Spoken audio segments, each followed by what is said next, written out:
we're always very big about being your best person outside of the gym. So like out of a natural desire for a good place to be resulted in this successful business that's authentic and I don't know, people believe in the name, it seems, and they're proud of the name. this is Angie with Ethos Martial Arts. I know you because my kids are in your guys' classes, but can you introduce yourself and tell everyone about you and about what your business is? Yeah, I'm Angie Shepherd, and I'm actually a professor in Brazilian Jiu Jitsu.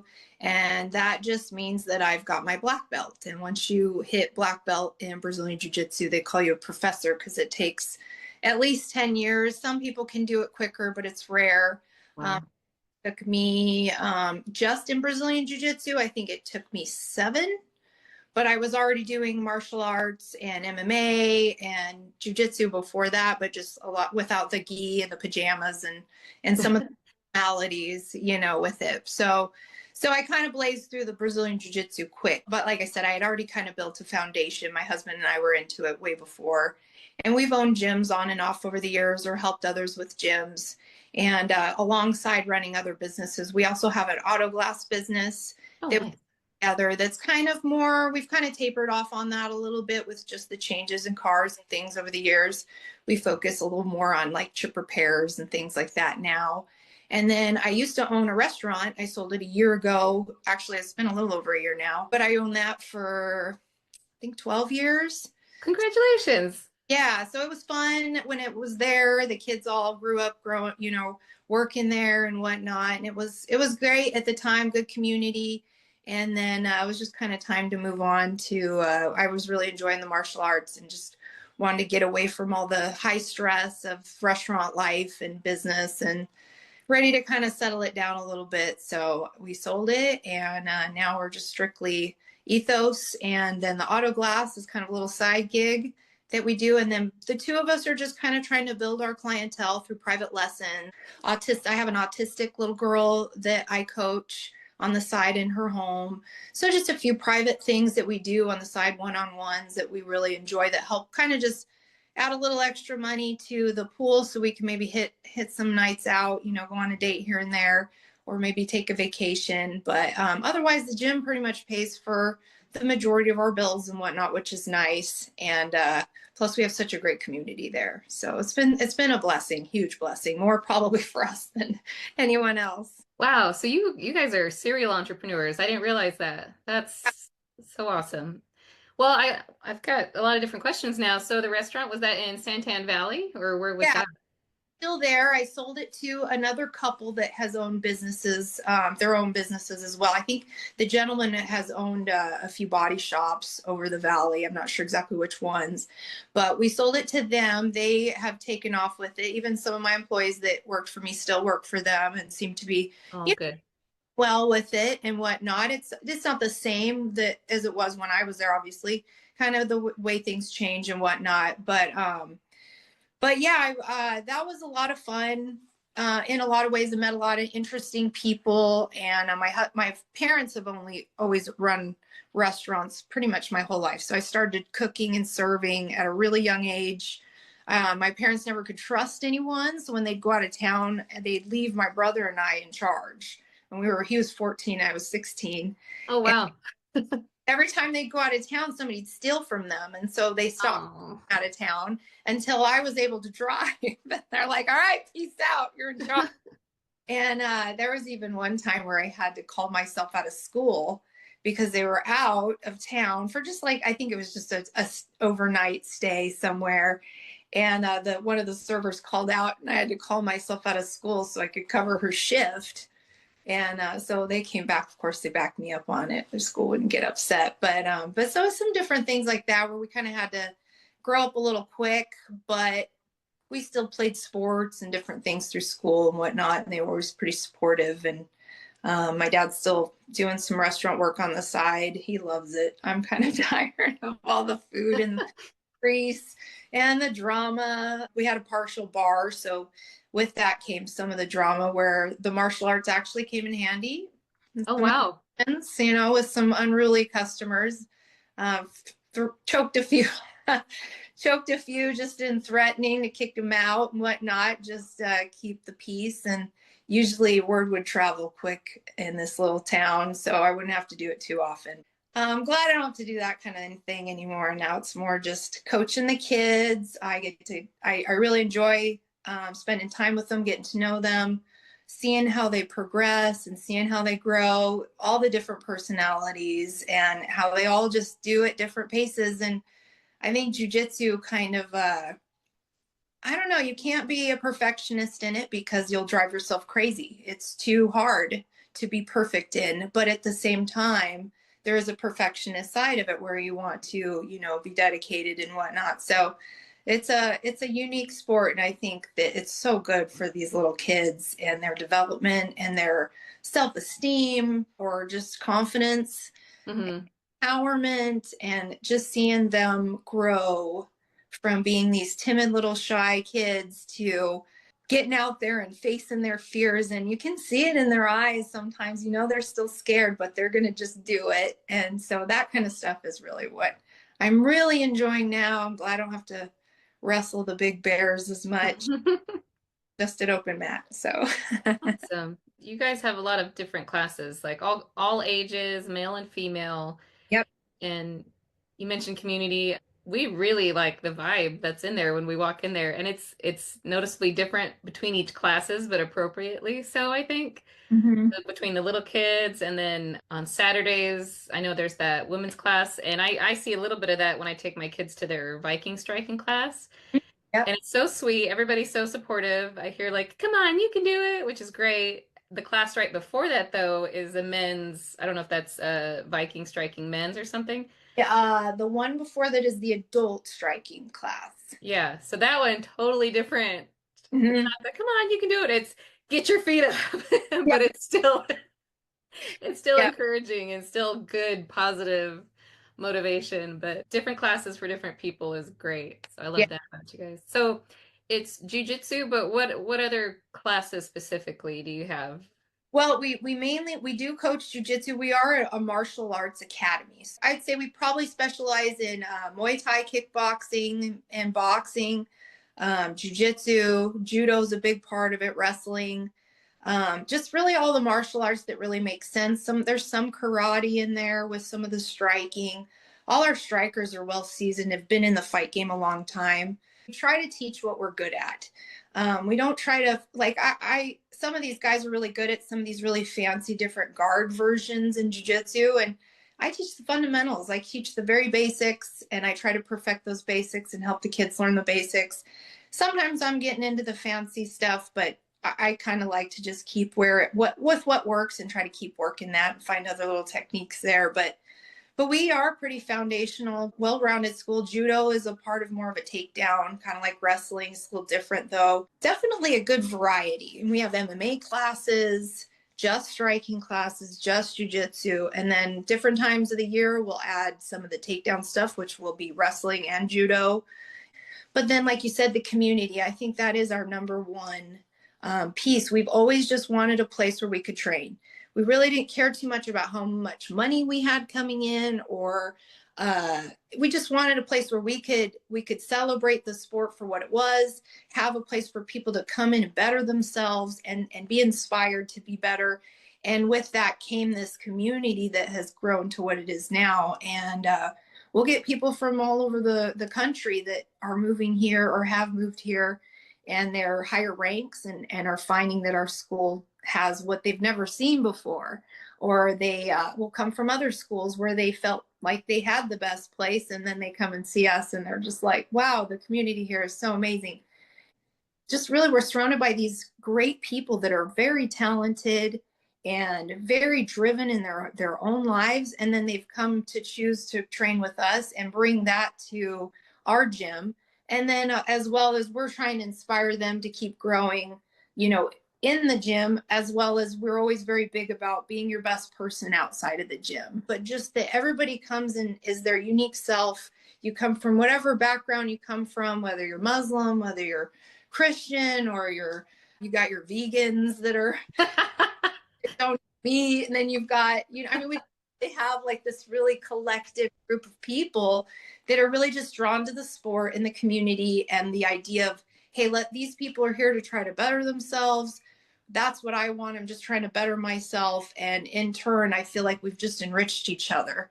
The ladies are the same way. I've been in some communities where women can be kind of catty and competitive. And you'd think, well, it's a sport. These girls are competitive, but you're competing for yourself. Your journey is yours and it's not anybody else's because everybody's different. And it's such a unique, everybody's different sizes, different ages, different walks of life. And so you kind of just, and you just try to support that person and hope that they're going to keep showing up every day because that they give you a training partner. And the minute that they stop coming, then you've lost that training partner that you really value. And so then you're calling them like, hey, what happened? Are you injured? What's going on? Or whatever. There's a lot with that. So, like, out of a natural desire for a good place to be, resulted in this successful business that's authentic. And Yeah. I do like the community quite a bit as far as I know you've worked with other schools and like you'll visit them and Mm-hmm. just see how they train and then have your kids train with their kids. So I think that's great too. It's not gatekeeping, it's very open and there's I'm room for everybody. yeah, and there are some schools back in the day they were very religious about not training in other schools. I don't know, I just don't see value in that. I'm such a people person and I feel like we all bring value to the table as long as we're all striving to be our best selves. So me and Lindsay Van Zant over at Chandler MMA get together quite often and try to pull to other schools together. We try to do a couple a year where we get together with all the other kids, and sometimes there's a bunch of the kids and sometimes it's not, but we just try to give them those opportunities when we can. Because seeing other kids doing what you love too, I feel like is inspirational and motivational as well. Yeah, no, that's a good point. It's a good introduction because you've been training with the same group of kids for a while. You kind of have a sense of their level, and then to see other people, it's like, okay, now I need to work on this. And so it is about personal growth, but this personal growth you can't do alone because No, you need a training partner. That yes. we, So, uh, and that's where the community comes in and why, I always try to tell the kids, value your training partners, take care of them, don't beat them up too hard because, that you want them to come back. I figured that out pretty early on with the ladies. Ladies are so sensitive and they're so hard on themselves to the point where they'll just stop doing things if they don't feel like they're doing well, even though they might be doing great. why do we do that? Really sharp. I've been really the last, I'd say, couple of years been trying to really unpack that and work on that. And I myself find insecurities and things that'll, you know, will put me in a bad place. And I have to recheck that, hey, you know what? This is the good that you're trying to do in the world. You're trying to get up and do the work, show that you're doing the work so that other people maybe be inspired by the work. And am I perfect at it? No, but we just keep trying to set that example. I feel like we need to be more supportive of each other, more uplifting, more positive, more complimentative, and not be afraid to speak out those things. And I try to when I think of it as much as I can. So as far as where you guys see yourselves in the next few years, I let me know if I got this wrong. Did you guys open another location like in Coolidge? So kind of so what happens is each black belt that you promote under your name. So Wyatt has a few black belts under his, I guess under our academy's name that they've want to still be part of the academy, but they're ready to branch off and start their own schools. And there Mhm. was school in Coolidge. And so that was a great thing. And the community has really rallied for this school over there.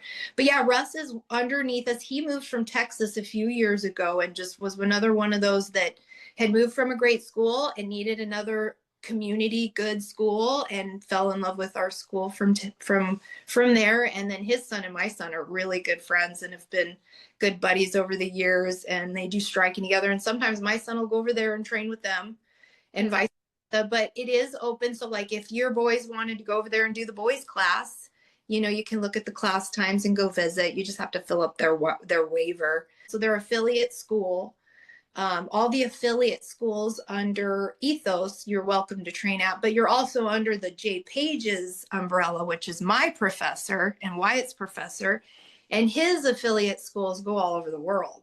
So not only can you train here and in the local valley at those other schools, but you also can go to like the Philippines. They have a school in Ireland. They have a school in, I'm pretty sure they have one in Iceland. I mean, in some of these crazy remote places, just because Jay is one of those people that's kind of like us. He's all about the sport, making it bigger and better, and more people get involved. So, and is that all under the same membership fee type of Not thing? much under all the same membership. Wow. Yeah. Wow, So that's an amazing network. yeah. So like if you guys happen to be visiting somewhere, hit me up. And you guys want the boys to train, then we can always look to see if there's an affiliate school. And most of the schools, honestly, around the world are happy to have visitors. So it is kind of fun that if you are going to go on vacation, you guys could look one up and be like, hey, there's a school right here.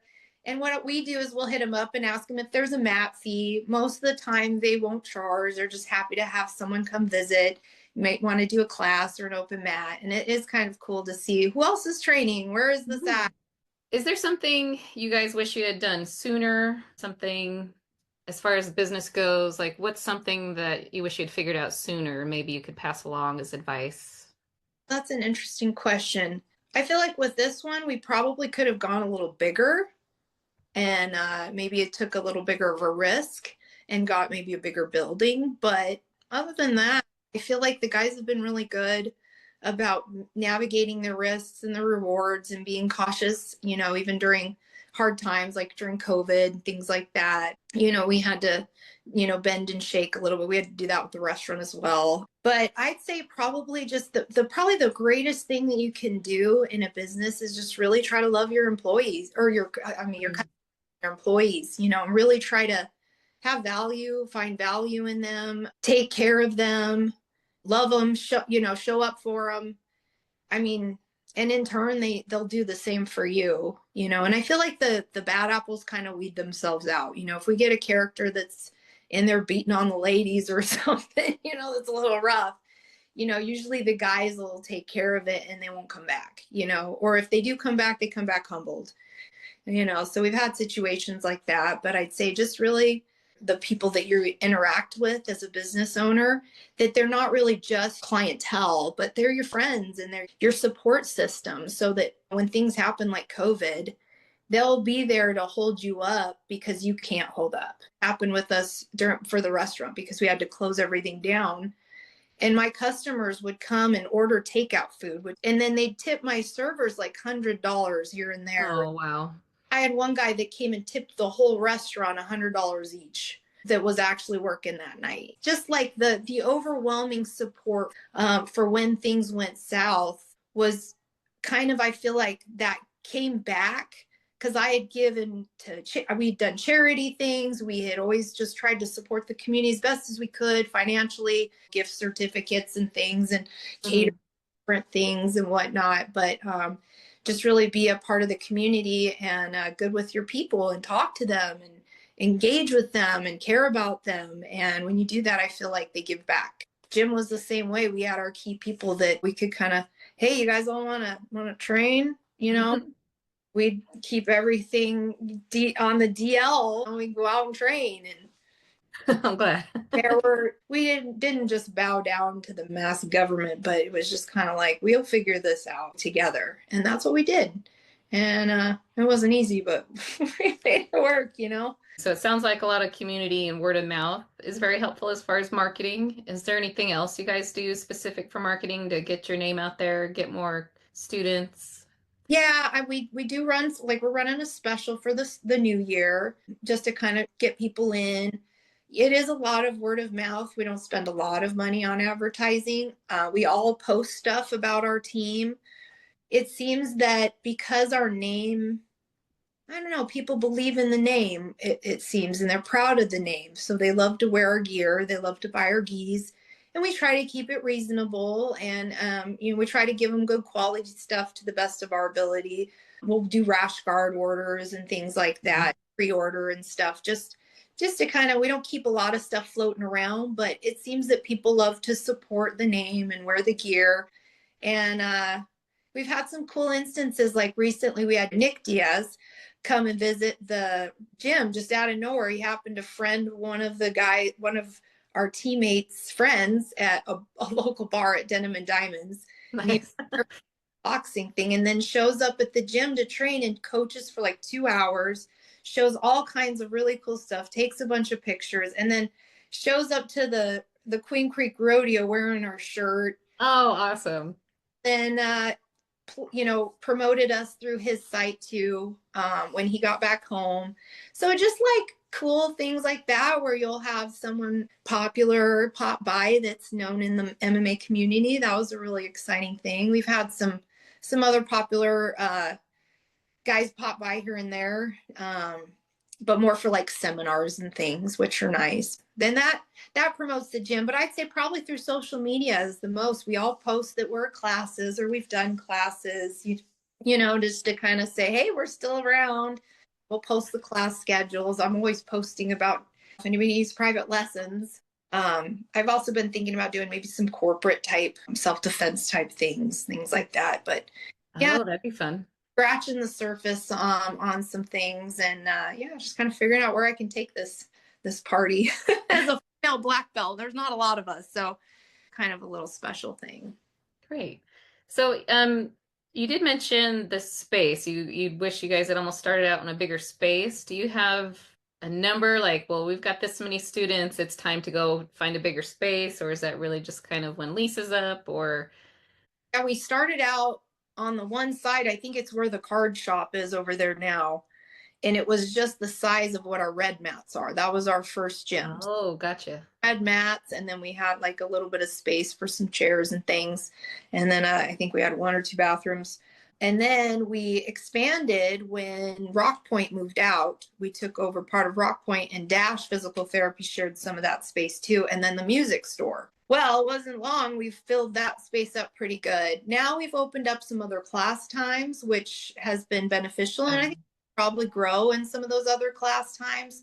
We've talked about some homeschool class times, but the need isn't quite there. I'd like to see if we can't get that to grow a little bit, and maybe get something where maybe we're running maybe a 1 o'clock or a 2 o'clock class. It's maybe a little bit before all the other classes get out of school and whatnot. And just maybe to take some pressure off of some of the other classes. But all in all, we're just gonna kind of keep growing with the times and just see how it flows. And yeah, maybe put on some camps this summer. I was looking at that, trying to do that last year and just couldn't quite put it together. So might do that this year, maybe some fun summer camps where they can get some extra jujitsu instruction and whatnot. But yeah, just trying to expand on the space because we don't see anybody moving anytime soon.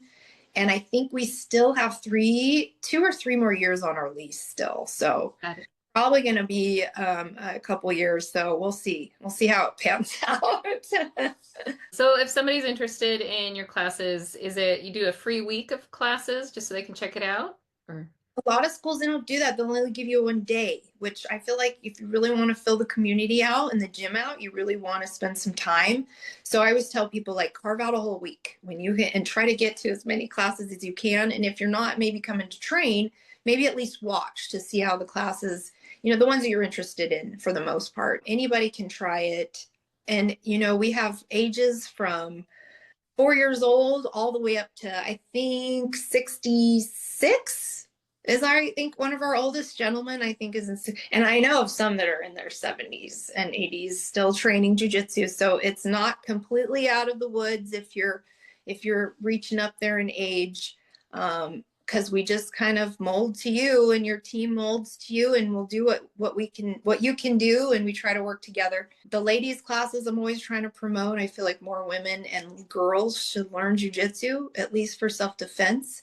I should say you should at least become a blue belt in jiu-jitsu as a lady, and that's at least, I think, 2 to 3 years of training. So I think it's very important and most important for women, especially since the border has been open for so long. There's all kinds of characters that have come in here that maybe don't have our best interest at heart. And if you want to be out jogging or out doing stuff, you just have to be mindful and cautious. And this is a good way to have that extra, I don't know, pizzazz under your belt. And yeah. I'm scared. I have a black belt, and I still am like always watching my surroundings, always paying attention, because you just never know. So maybe I'm paranoid. No, I think I think you got the right idea. That's awesome. So if people want to learn more about you, where can they find you? What's your social media and website? Silver Ninja Angie. I think there's an underscore, a couple underscores in there, but it should pop up pretty good. Pretty good. I mean, so Silver Ninja Angie. I am Angela Estabrook Shepherd on Facebook. They kind of keep them as updated as I can. I'm not insane, but I try to, stay as consistent as possible to just keep the word going around about the gym and whatnot. And then yeah, you can just see me at the gym. Come to ladies class 9 o'clock on Saturdays. Just don't worry about it. Just come. Uh, Kids, I'm always welcome to have kids Mondays and Wednesdays. And then I also do private lessons. So if you're super hesitant, you want to learn on your own before you go and reach any classes. I've had a lot of people do that too, where they're scared to even be in front of anybody else doing it. And so we work in private for a little while until they feel confident, and then they can go to their classes as well. So lots of different ways to do it, but I'd say that's the best way. Get some practice in, get comfortable, and then go out there and explore the jiu-jitsu world. Awesome. Well, this has been fantastic. Thank you so much for sharing everything. Thank you. It's been lovely. It's the first podcast I've ever done.